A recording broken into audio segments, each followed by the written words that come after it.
Insert the front I/O assembly into the front chassis.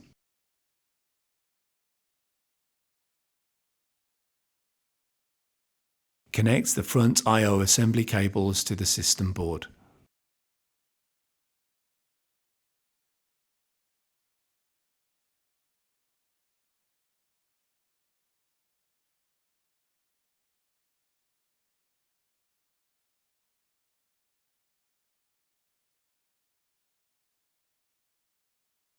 Install the air baffle. Install the fan cage. Install the top cover.